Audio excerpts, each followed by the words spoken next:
कोई बात करने की तमीज़ होनी चाहिए ना। ऐसे कोई बात करता है क्या? नहीं नहीं, देख लूंगा मैं इन लोगों को, देख लूंगा। पता नहीं आगे क्या होगा, क्या करूँ क्या नहीं, कुछ समझ में भी नहीं आ रहा।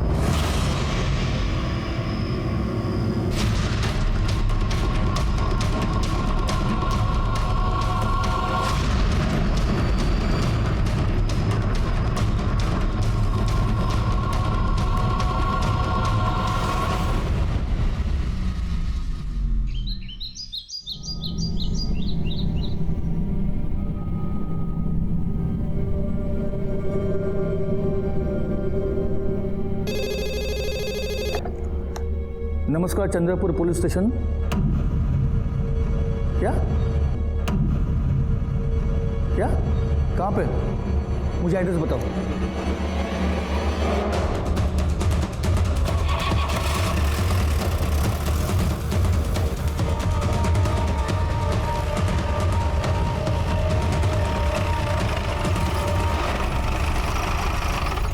साहब मेरा नाम ढूंढू है। हाँ। मैंने आप लोगों को फोन किया था। लाश कहाँ है?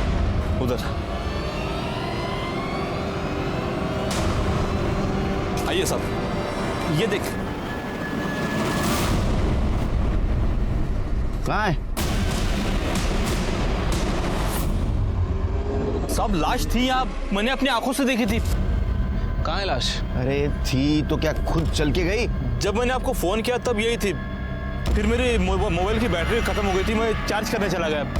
सब सच कह रहा हूँ।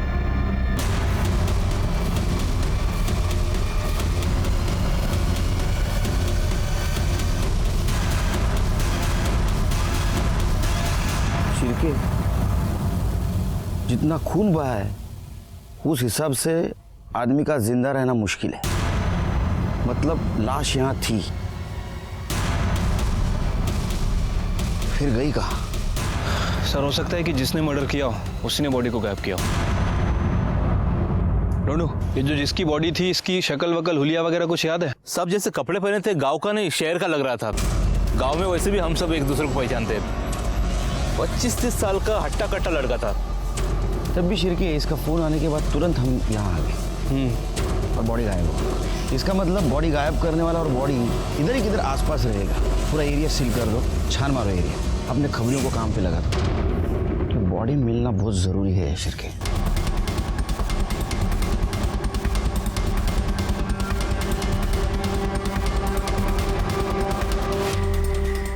अब ये हो सकता है कि कोई जंगली जानवर खा गया हो या फिर किसी गांव वाले ने। सर, डेड बॉडी का पता चल गया है। चलो ढूंढू को बुलाओ। Yes sir.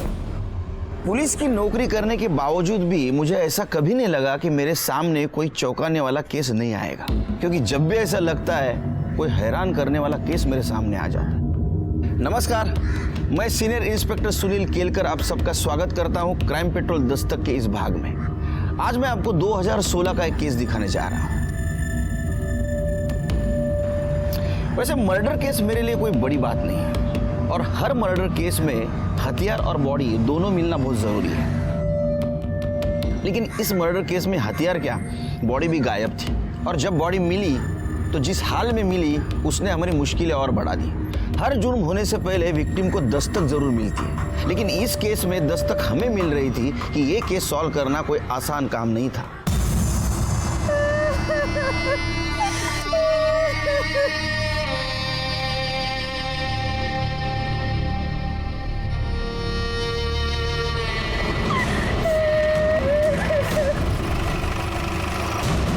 सब यही वो बॉडी है जिसके बारे में सुबह मैंने बताया था आपको।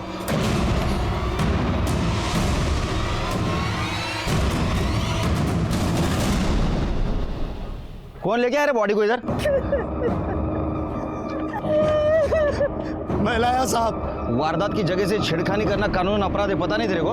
हाँ, तू लाश को एक जगह से दूसरी जगह लेके आया, जेल हो सकती है तेरे को। पागल। त्याच्या अंगाला हात लावू नका साहेब। आपके लिए लाश होगी लेकिन मेरे लिए मेरा छोटा भाई है ये। अभी 2 दिन पहले ही पुणे से आया था ये। 4 साल था पुणे में। मैं गया था इसे स्टेशन लाने के लिए, आया तभी कितना खुश था ये। दादा, गांव में तो कुछ नहीं बदला। अरे नहीं रे, अभी देख सारे बूढ़े बच्चे दिन भर मोबाइल पे लगे रहते हैं। अच्छा, पूरा का पूरा गांव बदल गया है अभी।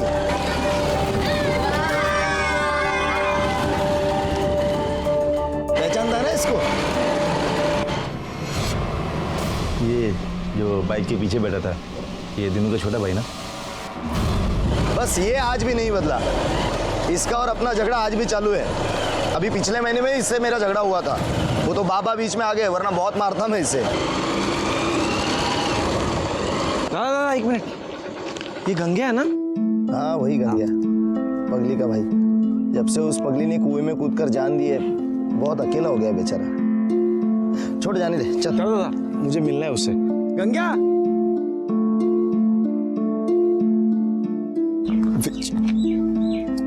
अरे विजय, अरे कैसा है तू? मैं बढ़िया। बाबा तू तो एकदम शहर वाला बन गया।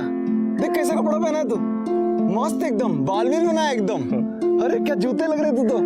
लेकिन तेरे को क्या हो गया गंगे? क्या? ये फटे हुए कपड़े, ये टूटी हुई चप्पल, क्या है ये सब? है जान दे। एक काम कर, तू मेरे जूते पहन। अरे नहीं नहीं नहीं, अरे नहीं मांगता है मेरे को। चप्पल अरे नहीं तू निकाल अरे तेरा। तू क्या? तू आ जा यहाँ बैठ। अरे रहने दे। ये जूते पहन। पहन, मैं बोल रहा हूँ तुझे पहन। वो एकदम मस्त। हाँ हाँ ना? हाँ, अच्छा लगा तेरे को? अरे वाह, पहन डाल इसमें। है नहीं मस्त एकदम। हाँ चल, चल मैं बाद में मिलता हूँ तुझसे, ठीक है? चल चल चल मिलता हूँ। दादा गाड़ी गाड़ी।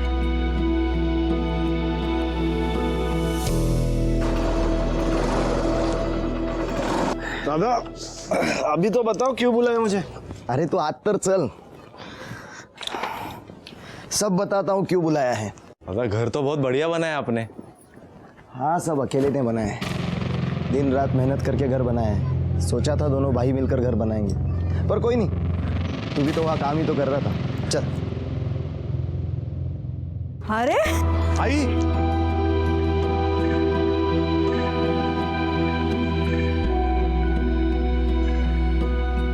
बाबा ये आपके लिए कैसा है? ना क्यों लेके आया सबके लिए?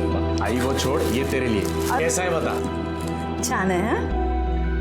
कोई नहीं, ये तुमच्यासाठी। अरे इसकी क्या जरूरत थी? नहीं नहीं जरूरत है। अरे कौन कहता रे विजू शहर जाके सबको भूल गया? देखो तो सबके लिए कुछ ना कुछ लेके आया है वो। मंजरी दाई के लिए भी साड़ी लेके आया हूँ, जब मिलने जाऊंगा ना तब दे दूंगा।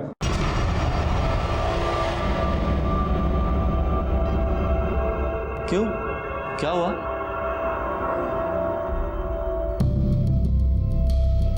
अरे मंजरी दाई यहीं पे है, आप लोगों ने मुझे बताया नहीं। मंजरी दाई, ये साड़ी तेरे लिए। क्यों, क्या हुआ? सब ठीक तो है ना? ठीक नहीं है, ठीक करना पड़ेगा, इसीलिए तुझे यहाँ बुलाया है। मतलब आखिर हुआ क्या है? कोई प्रॉब्लम है क्या? बेटा तुझे तो पता है इसकी शादी में दहेज के 5 लाख रुपए देने थे। 3 लाख हमने दे दिए, 2 लाख देने बाकी थे। अब इसके ससुराल वालों ने बोला है कि 2 लाख रुपए दे दो, वरना तब तक इसको यहीं अपने ही घर में रहने दो। ये गया था बात करने के लिए, लेकिन तू जाता है इसका गुस्सा बात बनाने के बजाय बिगाड़ के आ गया। अब तुम ही कुछ कर लो। बाबा आप चिंता मत करो, मेरे पास अभी 50,000 है, मैं कल जाके उनको दे दूंगा और बात कर लूंगा। नहीं बिजू बेटा, बात पैसे की नहीं है, वो तो हम भी कुछ ना कुछ कर लेंगे। इसके गर्म खोपड़ी से जो बात बिगड़ गई है ना, उसे जाके संभाल के आ। देख तू शांत है, पढ़ा लिखा है, तू समझदारी से बात करेगा तो वो लोग समझ जाएंगे, मान जाएंगे वो लोग। ठीक है बाबा, आप टेंशन मत लो, मैं कल जाके बात कर लूंगा। ताई तू काळजी करू नकोस, मी आहे ना। सारी गलती मेरी है, मैंने इसे भेजना नहीं चाहा था उनके पास। ये बात करने गया था साहब उनसे। ये देखो, देखिए क्या करके रख दिया उन्होंने, कितनी बुरी तरह से मारा है मेरे भाई को। अरे सुलह नहीं करनी तो ना करते, मारा क्यों मेरे भाई को? क्यों मारा मेरे भाई को? ये देखो, तुम्हारे भाई को किसने मारा ये पता करना पुलिस का काम है, और जिसने भी विजू को मारा होगा उसको सजा जरूर होगी। अभी हमको बॉडी को पोस्टमार्टम के लिए ले जाने दो। एम्बुलेंस से बोलो। ओ साहेब, विजू का शरीर यहाँ से कहीं नहीं जाएगा। मुझे इसकी मौत के मुआवजे का पूरा 5 लाख रुपए मिलना चाहिए, उसके बाद ही ये शरीर यहाँ से हिलेगा। देखो, साबित होने नहीं होने से मुझे कोई फर्क नहीं पड़ता, मुझे बस मुआवजे की रकम चाहिए। पागल हो गया क्या? देख, ऐसा कोई कानून नहीं है जिसमें ओ साहब, मैं कानून नका सीखू। आपको पता नहीं है ना, तो जाओ पता करके आओ। 1959 में भी ऐसा ही केस हुआ था जहां मेरे दादाजी पर मर्डर केस लगा था। तभी इसी पंचायत ने मेरे दादाजी को मरने वाले के घर वालों को 500 रुपए मुआवजा देने के लिए मजबूर किया था। आपको झूठ लगता है? यकीन नहीं होता मेरी बात पर? मुखिया जी यहीं पर खड़े, पूछ लीजिए उन्हीं से। अब इस मामले में मैं आपकी कोई मदद नहीं कर सकता।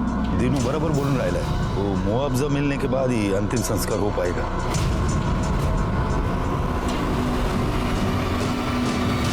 अजीब लोग हैं सर। 2016 में भी पंचायत का कानून चला रहे हैं। पता नहीं कौन सा 1959 की बात कर रहे थे। शिरके, ये गांव का मामला है, यहाँ हमारे स्टाइल से इन्वेस्टिगेशन नहीं चलेगा। मैं काम करता हूँ, इस केस के रिगार्डिंग डीएसपी साहब से बात करता हूँ, कानूनी सलाह भी लेनी पड़ेगी। तब तक तुम एक काम करो, ये वीजू का कॉल रिकॉर्ड चेक करो और मंजरी के ससुराल वालों से भी पूछताछ करो। शायद वीजू के मर्डर में उनका भी हाथ हो सकता है। ठीक है सर। 1959 में भी इसी गांव का केस था, जिसमें दलाराम वर्सेस स्टेट में दलाराम को विक्टिम के फैमिली को 500 रुपया मुआवजा देना पंचायत ने तय किया था, जिसे कोर्ट ने भी मान लिया था और उसी के बाद अंतिम संस्कार हो पाए थे। ये केस भी सेम है, तो आपको लॉ के हिसाब से ही चलना पड़ेगा और मुआवजा सिर्फ विक्टिम के फैमिली के कहने से नहीं दिया जा सकता। उसमें सबसे जरूरी बात यह है कि मंजरी के ससुराल वालों पर यह मर्डर का चार्ज साबित होना चाहिए। सर, जब मैं मंजरी के ससुराल पूछताछ करने गया तो वहाँ दहेज का नहीं बल्कि एक नया एंगल सामने आया। साहब, मंजरी के घर वाले झूठ बोल रहे हैं, बकवास कर रहे हैं। अरे भगवान का दिया सब कुछ है हमारे पास, तो सिर्फ 2 लाख के लिए समाज के सामने हम इज्जत गवाएंगे क्या? दहेज मांगेंगे? खोटे बोलता है इतने। नहीं, ये बात सही है कि विजू यहाँ आया था और हमने उसे मंजरी के मायके जाने की असली वजह बता दी थी। असली वजह मतलब उनकी खुद की बेटी मंजिरी। तीच तर खरं कारण आहे या झगड्याचं। ऐसा क्या किया था मंजरी ने? मैं बताता हूँ। मंजरी का चक्कर चल रहा था, उसको किसी आदमी का फोन आता था जिससे वो घंटों बात करती थी। एक दिन मैंने पूछ लिया, किससे बात करती हो, कौन है ये आदमी? तो उल्टा वो मुझ पर भड़क गई कि मुझ पर नजर रख रहे हो, उसके मामले में ना पढ़ूं और अपने काम से काम रखूं, नहीं तो वो सबको बदनाम कर देगी। अरे आप बताओ साहब, मैं उसका पति हूँ ना, इतना हक तो रखता हूँ ना। वो मुझे धमकी दे रही थी, इसलिए मैं उसको उठा के उसके मायके छोड़कर आ गया। उसके बाद आया उसका भाई विजू, मैंने उसे सारी बात बता दी। उसका भाई पढ़ा लिखा और समझदार था, बात को समझा और उसके बाद वो चला गया। अभी बताओ हम लोग क्यों मारेंगे उसको? और जब हमने उसको मारा ही नहीं तो किस बात का 5 लाख का मुआवजा? 5 लाख के हम 5 रुपए नहीं देंगे किसी को। सर, अब बात सच है या झूठ इसका तो पता नहीं, लेकिन यह है कि अकड़ बहुत है उन लोगों में। मतलब उल्टा मंजरी के कैरेक्टर पे इन्होंने उंगली उठाई। एक काम करो शिरके, मंजरी के कॉल रिकॉर्ड चेक करो, उससे पता चल जाएगा ये झूठ बोल रहे हैं सच। वैसे सर, मुझे लग रहा है कि दीनू हमसे कुछ ना कुछ छुपा रहा है, हमें गुमराह करने की कोशिश कर रहा है। मतलब दीनू और दीनू की फैमिली के बारे में गांव वालों से हमें पूछताछ करनी पड़ेगी और ये भी पता लगाना पड़ेगा कि 1959 में जिस फैमिली के आदमी का मर्डर इसके दादाजी ने किया था, उनका स्टेटस क्या था। मला वाटतं शिरके, ये एंगल इग्नोर करके नहीं चलेगा हमें। विजू के कॉल रिकॉर्ड का क्या हुआ? सर, वो अभी तक तो नहीं आया है, मैं फॉलोअप कर रहा हूँ।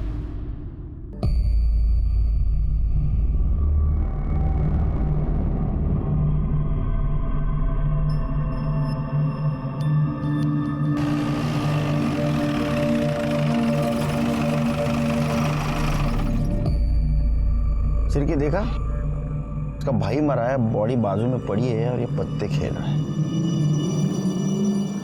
इसको तो बाद में देख लेंगे। चलो मुखिया से बात करते हैं।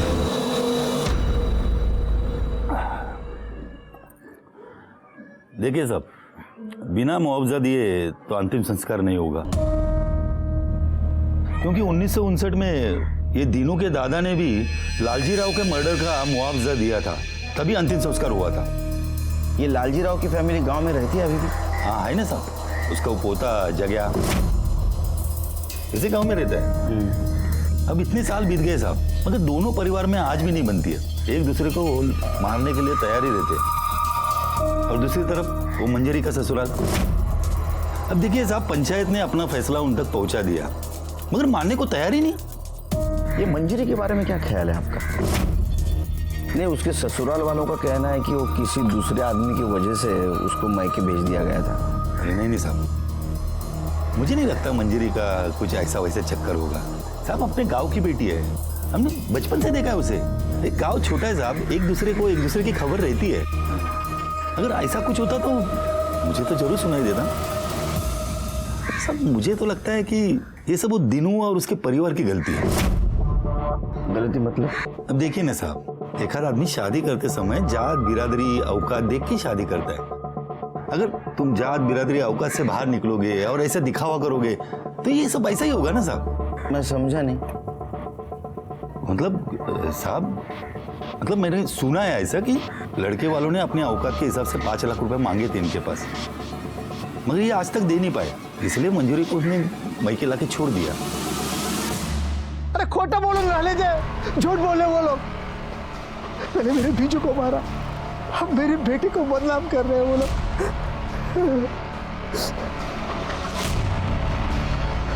लेकिन मैं छोड़ूंगा नहीं उनको। मेरे बीजू को मारा है ना उन्होंने, मैं मुआवजा लेके रहूंगा, जैसे मेरे बाबा के पास ही लिया था। तुम्हारे पिताजी ने जग्या के फैमिली को मुआवजा दिया था, लेकिन फिर भी तुम्हारी दुश्मनी खत्म नहीं हुई। तुम्हें ऐसा नहीं लगता कि जग्या ने बदले की भावना से उसे मारा होगा? उस पर शक नहीं होता तुम्हें? नहीं, क्योंकि लालजी राव के परिवार में कोई बचा ही नहीं है। एक लंगड़िया बचा है, उसकी हिम्मत नहीं मेरी परिवार की तरफ आंख उठा के देखे। तुमने बॉडी के घाव को नहीं देखा, जिस तरह से मारा है ना, ऐसा लगता है दुश्मनी निकाली। ये जग्या रहता कहाँ है?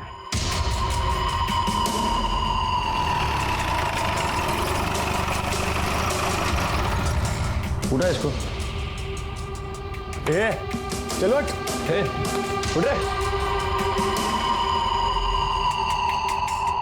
साहब। आप क्या हुआ साहब? पार्टी हुई कल रात यहाँ। किस खुशी में? दुश्मन का बेटा मर गया खुशी में। साहब वो नहीं, वो कल रात में कुछ दोस्त लोग आ गए तो बस। बीजू को क्यों मारा? क्या मैंने नहीं मारा साहब? और साहब मैं काहे को मारूंगा बीजू को? और जिस दिन बीजू मरा उस दिन तो साहब मैं गांव में था भी नहीं, नागपुर गया था किसी काम से। अब चाहो तो पूछ लो साहब किसी से भी। तेरी परमिशन लेनी पड़ेगी पूछताछ के लिए। शिरके चेक करा। साहब क्या ढूंढ रहे हैं साहब? साहब मैंने कुछ किया ही नहीं साहब। पाटिल, पवार, साहब बोल रहे हैं मैं कुछ किया ही नहीं साहब। कुछ किया नहीं तो इतना क्यों फड़फड़ा रहा है? साधु खड़े रहे। साहब सच बोलता है, मैंने कुछ नहीं किया साहब। लेकिन साहब एक बात बोलता हूँ मैं, बीजू के मरने का मेरे को जरा भी दुख नहीं है, लेकिन दीनू मरा होता ना साहब तो बहुत ज्यादा खुशी होती। साहब एक नंबर का हलकट है वो।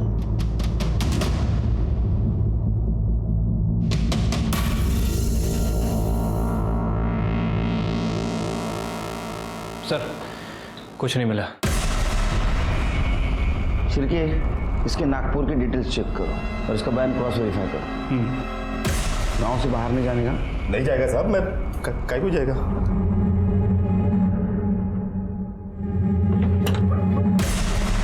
शिरके सर नजर रखो इस पे, तो विजू को मारने का सबसे स्ट्रांग मोटिव इसके पास है।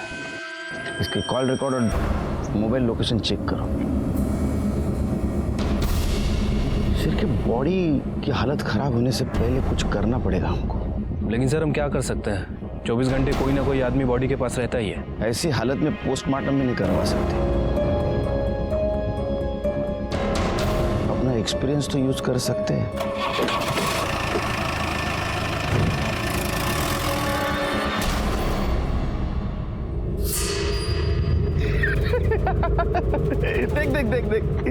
देख कैसा बैठा है। तेरे को पता है पुलिस आई थी मेरे घर पर मिला कुछ भी नहीं। ये साला लाश को सड़ा के बैठा हुआ है, ये सोच के कि मंजरी के ससुराल वाले इसको 5 लाख रुपया देंगे। पता चला 5 लाख तो छोड़। गुड निकालो, चलो निकालो। उतरो। ये काय करून राहिले साहब? मैंने आपको बोला ना मुआवजे के पहले मैं। तेरे को मुआवजा मिलेगा। ये बर्फ इसलिए लाया है ताकि बॉडी सड़ ना जाए। अगर बॉडी सड़ गई ना तो गांव में बीमारी फैल जाएगी, समझा? सरपंच जी आपको तो कोई तकलीफ नहीं होगी क्योंकि गांव के भलाई का मामला है।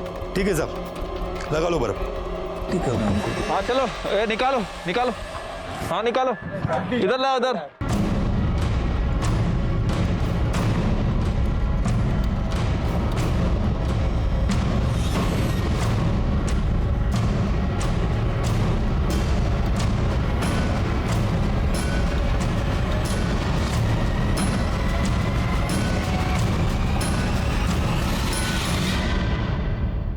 निकालो फोटो। हाँ सर। चलो चलो चलो चलो।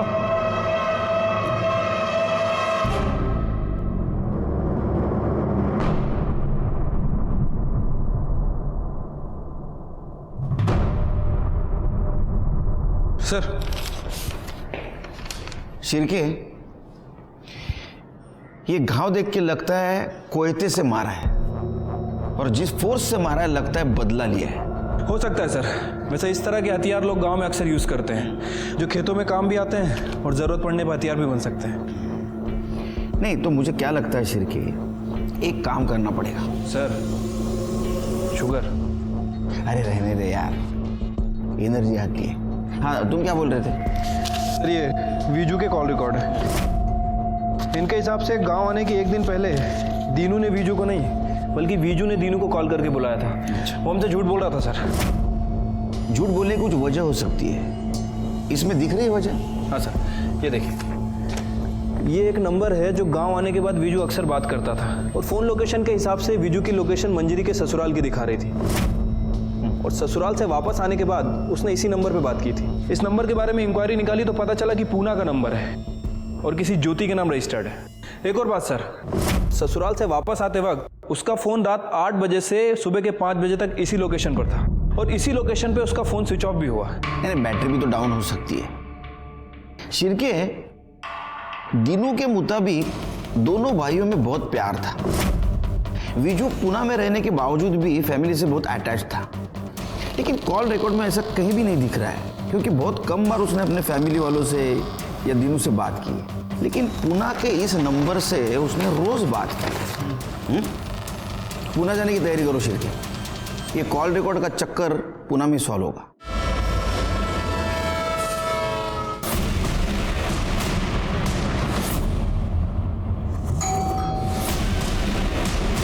जी आप कौन? चंद्रपुर पुलिस से PSI शिरके। ये नंबर आपका? जी मेरा है। आपसे कुछ बात करनी है। आइए। आप जानती हैं इसे? जी सर, ये विजू है, हम लोग साथ में रहते हैं। साथ में मतलब लिव इन रिलेशनशिप में? जी, पर हम लोग जल्दी शादी करने वाले हैं। पर ये सब आप क्यों पूछ रहे हो? वो क्या है कि विजू का मर्डर हो गया है। क्या?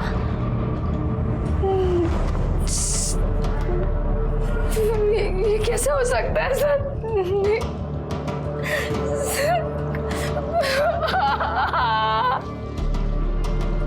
देखिए, संभालिए अपने आप को। मैं जानता हूँ कि ये सही समय नहीं है आपसे बात करने का, फिर भी विजू के कातिल तक पहुँचने के लिए हमें आपकी मदद चाहिए। गांव में विजू की फैमिली बिल्कुल सपोर्ट नहीं कर रही है, इसलिए आप जो भी विजू के बारे में या उसकी फैमिली के बारे में जानती हैं, प्लीज़ बताइए हमें। सर, विजू 4 साल पहले पुणे में आया था। एक टूर्स एंड ट्रैवल्स कंपनी में हमारी मुलाकात हुई। वहाँ पे मैं काम करती थी, हमारा मिलना जुलना बड़ा प्यार हो गया। 2 साल पहले हम लोग यहाँ एक साथ शिफ्ट हो गए थे। हम शादी भी करने वाले थे सर, पर हम दोनों चाहते थे कि शादी से पहले हमारा खुद का घर हो।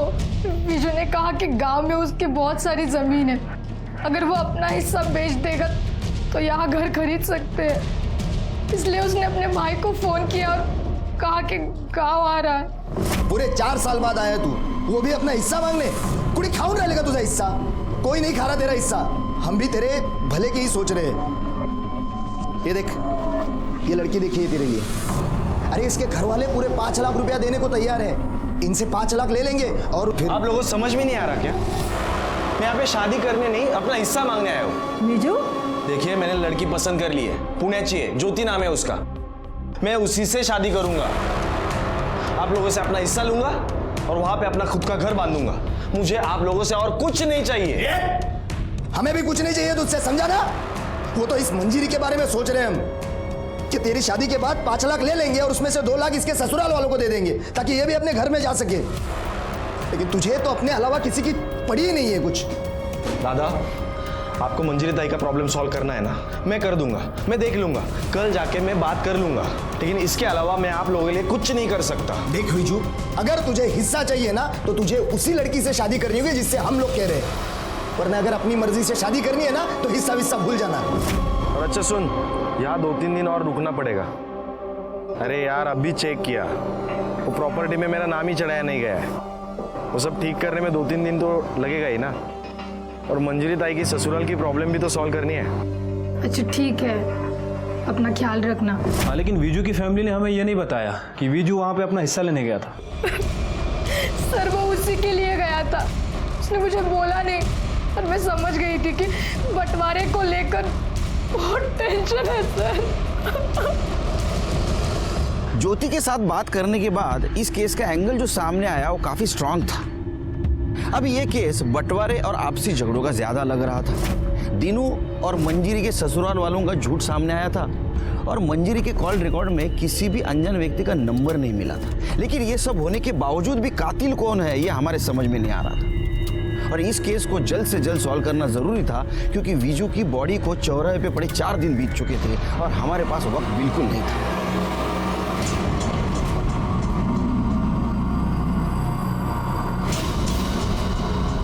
अरे नमक ठीक से डालो, नहीं तो चींटियां लग जाएंगी। दीनू चल थाने चल, कुछ बात करनी है तेरे से। विजू का ध्यान रखना, मैं पुलिस स्टेशन होकर आता हूँ। चल।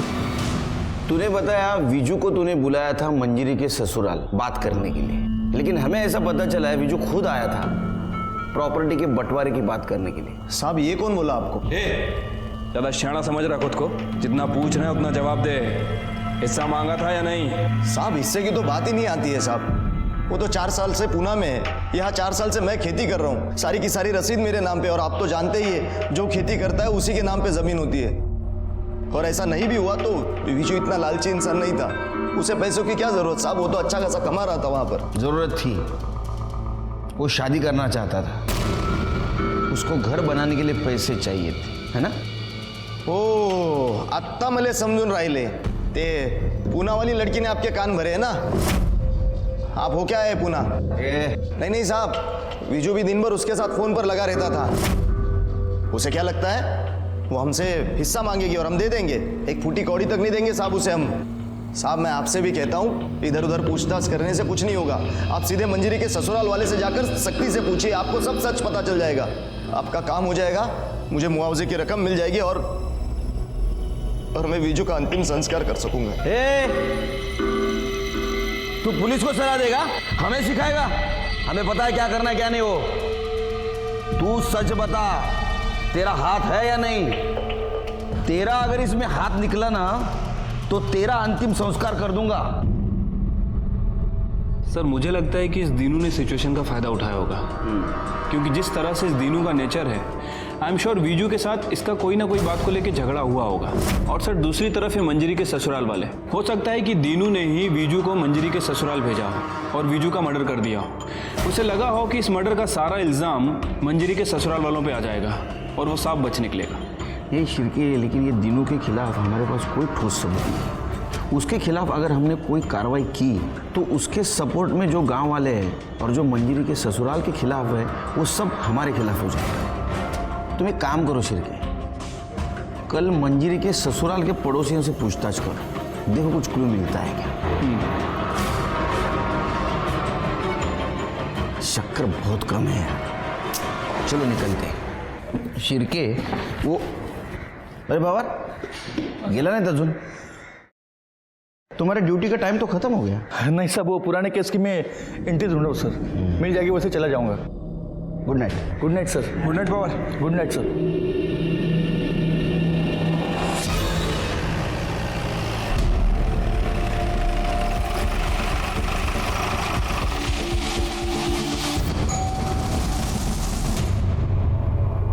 एक मिनट बाहर आएंगे, आपसे कुछ बात करनी है। जी। आपके पड़ोसियों के बारे में कुछ पूछताछ करनी है। ये जो मंजरी और सुशील हैं, इन दोनों के बीच कुछ अनबन चल रही थी क्या? सर सुशील की शादी के बाद से ही परेशानी चल रही थी।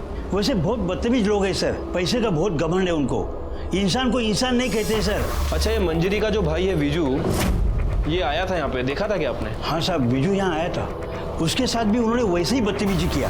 तो विजू सुन के क्यों लेगा साहब, वो तो बहुत पढ़ा लिखा था, उसने पलट कर जवाब दिया। भाऊजी मी काय म्हणतो ऐकून आज के बाद कदम मत रखना इधर। मैं तमीज से बात कर रहा हूँ, आप भी तमीज से बात कीजिए। तू चल ना, अभी तमीज अपने पास रख। चल निकल, मेरी बात तो सुनिए प्लीज। निकल जा यहाँ से वरना जान से मार दूंगा। चल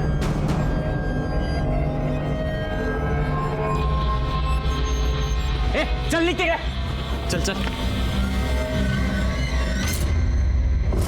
अरे सर, मैंने आपको बताया तो था, उस रात बीजू बात करने आया था। नहीं, लेकिन तूने ये नहीं बताया कि उसके बाद का जवाब तूने उसको जान से मारने की धमकी से दिया था।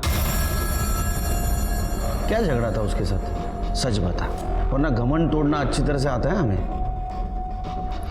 शिरकी सर उस रात बीजू आया था और मैंने उसको बताया कि बीजू, मुझे पूरा यकीन है कि तुम्हारी बहन का चक्कर चल रहा है। मैं तुम्हें कॉल रिकॉर्ड्स भी दिखा सकता था, लेकिन वो इतनी शानी है ना कि साथ के साथ वो डिलीट कर देती है। मैं गलत हो सकता हूं, लेकिन पूरा घर गलत नहीं होगा। जी देखिए, आप कुछ अलग कह रहे हो, मेरी फैमिली कुछ अलग कह रही है। वो लोग कह रहे हैं कि दहेज के बचे 2 लाख के लिए आप मंजरी को परेशान कर रहे थे। घर वालों की कहानी इतनी सुननी है ना, तो एक बार पहले अपने बहन से पूछ लेता। न जाने कहां कहां मुंह मार के आती है।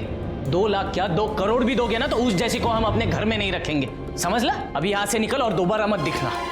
देखिए, आपको जो कहना है मुझे कहिए, मेरे बहन के बारे में प्लीज तमीज से बात कीजिए। तुझसे बात कौन करना चाहता है? दादा बात सुनो। ये वाला, चल। भाऊजी निकल, भाऊजी निकल तू, निकल। भाऊजी मी काय म्हणतो ऐकून। आज के बाद कदम मत रखना इधर। निकल जा यहाँ से वरना जान से मार दूंगा। चल। उसके बाद वो वहां से चला गया सर, हम सच बोल रहे हैं। और हमने उसको नहीं मारा सर, हमें उसको मार के क्या फायदा। सर मुझे तो लगता है कि ये सब वो दिनों ने किया है। बहुत मक्कार इंसान है सर, किसी का सगा नहीं है वो।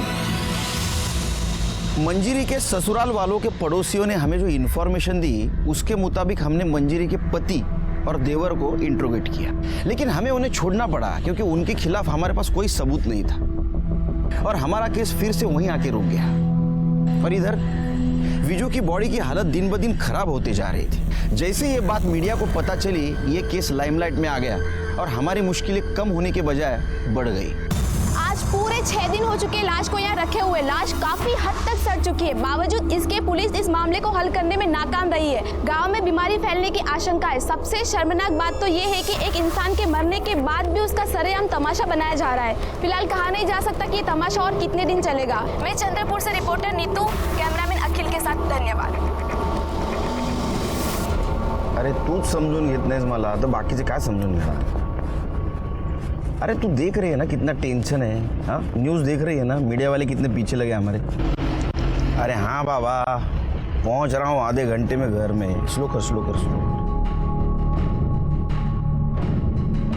कल रात को मैं वो बॉडी के पास से गुजर रहा था तो एक आदमी को वहाँ बैठे हुए देखा मैंने। विजू का भाई भी नहीं था वहाँ, और कल रात कोई नहीं तो इसको पहले से देख रहा हूँ, वहाँ से बिल्कुल 1 मिनट के लिए नहीं हटता है। सर होगा कोई करीबी दोस्त या कोई रिश्तेदार। जैन सर। जैन सर, ये वही रजिस्टर है जो मैं रात को ढूंढ रहा था।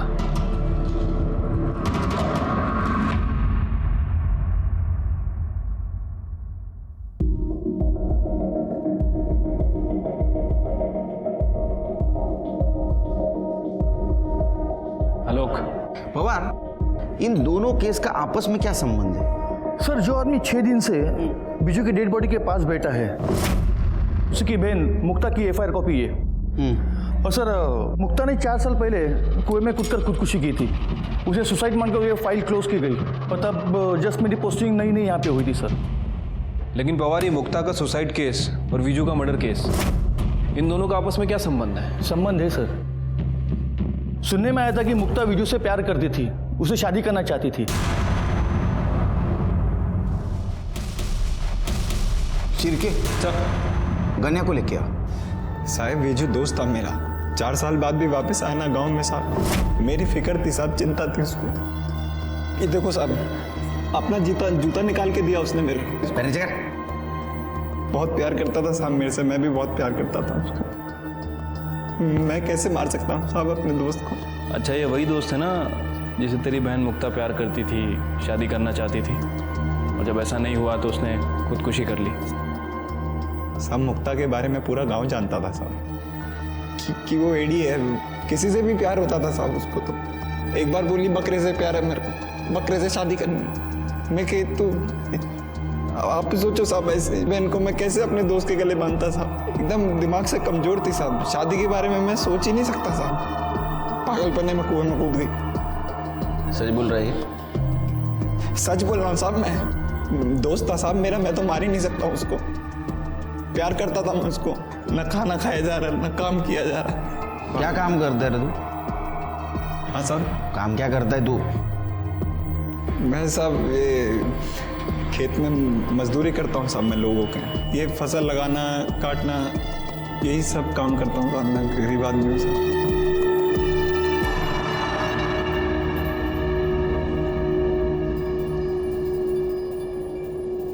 सिर्के विजू को मार के मंजरी के ससुराल वालों को कोई फायदा नहीं था। हाँ, दीनू को जरूर फायदा होता। हो सकता है उसने विजू को मारा हो और इनोसेंट बनने का नाटक कर रहा हो। लेकिन सर, जिस तरह के घाव हमने विजू की बॉडी पर देखे हैं, उन्हें देखकर तो ऐसा ही लगता है कि उसे बदले की भावना से मारा गया है। और सर, बदला लेने का मोटिव सिर्फ एक आदमी के पास है, और वो है जग्या। हो सकता है कि अपने दादा की मौत का बदला लिया हो। सिर्के, ये जग्या से तुम्हारे स्टाइल से पूछताछ करो, और एक काम करो, दीनू का घर और मंजरी का ससुराल अच्छी तरह से छानबीन करो। वो मर्डर वेपन मिलना बहुत जरूरी है हमारे लिए। ठीक है सर। अगर वो नहीं मिला तो फाइल बंद, और हमारे रेपुटेशन के लिए अच्छा नहीं होगा। पवार, पूरे घर की तलाशी लेना, एक एक खोना, छोड़ना नहीं कुछ भी। अरे आप लोग कहाँ जा रहे? तलाशी लेनी है आपके घर की। आप ऐसा कैसे कर सकते हैं? पवार, पाटिल मैडम।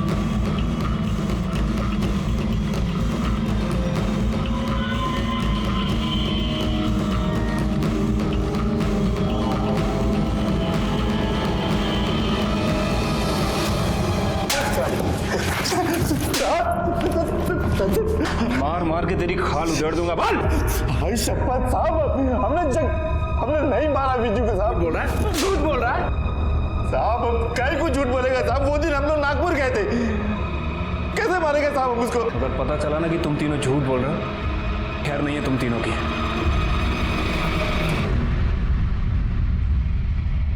देखिए, हमें हमारा काम करने दीजिए। आप बैठिए यहाँ पे। अरे साहब, क्या कर रहे हैं? कुछ नहीं मिलेगा साहब, सुनो मेरी बात। अरे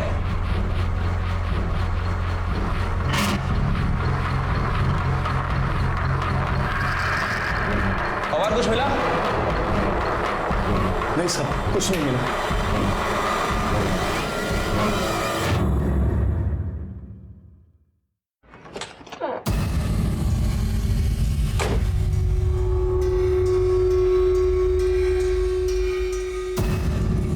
पवार। हाँ साहब। हटाओ ये सब, डिग्गी में चेक करो।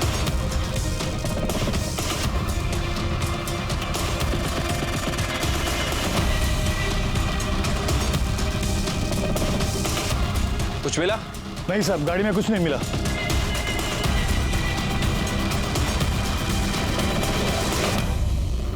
सर, हमने मंजरी के ससुराल और दीनू के घर की तलाशी ली, लेकिन सर कोई भी मर्डर वेपन नहीं मिला है।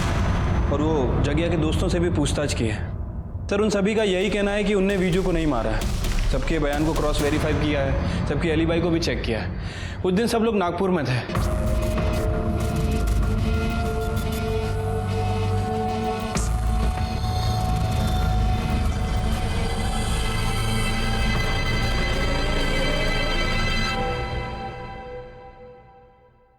शिरके, इसके घर की तलाशी लो। गंगा का कहना था कि वो विजू का बहुत अच्छा दोस्त है। अगर अच्छा दोस्त है तो पिछले 4 सालों में उन्होंने बात क्यों नहीं की? और अभी 6 दिन से वो बॉडी के पास क्यों बैठा है? चलो पता कर दे इनकी दोस्ती किस टाइप की है।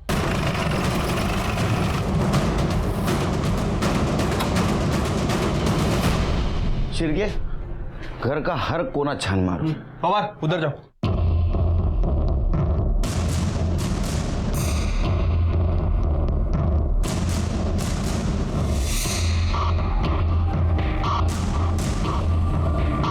सर कहीं कुछ नहीं मिला।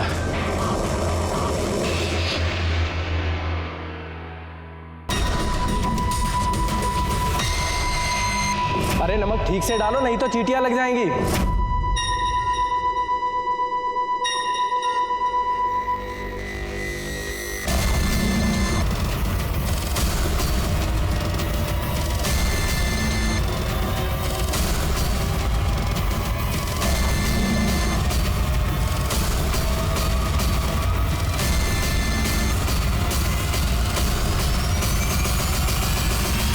हेलो, खोदो।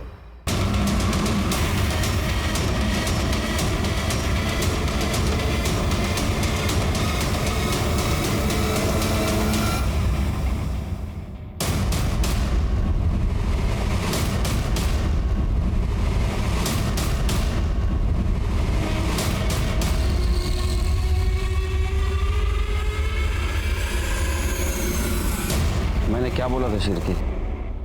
इस दोस्ती में कुछ झोल है। अरेस्ट करो इसको। उठाओ। चल चल चल चल चल।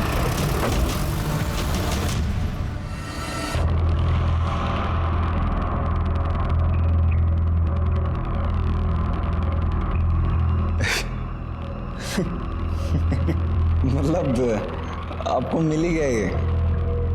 आपको पता ही चल गया कि मैंने मारा विज्जू को? अब बता क्यों मारा? साहब मेरी बहन ना पागल थी एकदम, और मैं अपनी पागल बहन को विज्जू के गले नहीं बांधने वाला था, पर विज्जू को मेरी बहन का मजाक नहीं उड़ाना चाहिए था। उसके पागलपन का मजाक उड़ाया उसने बेइज्जती करी मेरी बहन की। देख भाई, मैं तो जा रहा हूँ शहर, मैं तो मजे करने वाला हूँ भाई, लेकिन तू तेरी पगली बहन को छोड़ के कहीं जा भी नहीं सकता। उसके साथ तो कोई शादी भी नहीं करेगा। इंसान छोड़, जानवर के साथ प्यार होता है उसको, कुत्ते बिल्ली बकरे किसी के साथ भी। मेरे पास ना एक आइडिया है, तो अगली बार ना किसी से भी प्यार हो जाता है ना उसको, अगली बार ना उसको किसी कुत्ते बिल्ली बकरे के साथ प्यार हो जाएगा ना, तो उसकी शादी करवा दे यार फटाफट। और वैसे भी उसको इंसान और जानवर में फर्क क्या नजर आता है? कुत्ता बिल्ली बकरा शादी का। मेरे दिल में बैठ गई वो चीज। मैं तब तो कुछ नहीं कर पाया मैं, पर जब इस बार वो आया ना गांव वापस, मैंने कहा अब तो। बात तो सुनिए प्लीज। निकल जाए यहाँ से वरना जान से मार दूंगा। चल। पता नहीं क्या समझते अपने आप को, कोई बात करने की तमीज होनी चाहिए ना। और फिर मैंने अपनी बहन के मजाक का मैंने बदला ले लिया मैंने साहब। है कि नहीं साहब? कौन मजाक उड़ाता है? पागल का मजाक कौन उड़ाता है? ले जाओ इसको।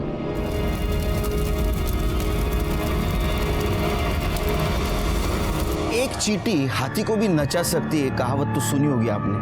हमारे इस केस में इन चींटियों के सहारे हम कातिल तक पहुंच सके। ये केस कॉम्प्लिकेटेड इसलिए था कि कातिल हमेशा हमारे नाक के नीचे था, लेकिन उसे हम पहचान नहीं पा रहे थे। ना तो खुद को छिपाने की कोशिश कर रहा था, ना तो भागने की। गंग्या को विजू को मारने का बिल्कुल अफसोस नहीं था। उसे लग रहा था कि उसने अपने बहन का बदला लिया है, लेकिन ये बात उसके क्यों समझ में नहीं आई कि उसकी इस बदले की भावना ने विजू को ही नहीं तो उसे भी खत्म कर दिया था। हर जुर्म होने से पहले दस्तक जरूर मिलती है, लेकिन उसके तरीके अलग अलग होते। जैसे इस केस में हुआ, विजू को दस्तक जरूर मिली थी, लेकिन उसने सुना नहीं। उसने एक पागल मासूम लड़की की उसके ही भाई के सामने बेइज्जती की थी, जो सही नहीं था, और इसकी कीमत उसे अपनी जान दे के चुकानी पड़ी। मैं सीनियर इंस्पेक्टर सुनील केलकर आप सबसे विदा लेता हूं। फिर मिलेंगे अगले एपिसोड में। तब तक के लिए सतर्क रहिए, देखते रहिए क्राइम पेट्रोल दस्तक। मकसद बताना नहीं, बचाना है।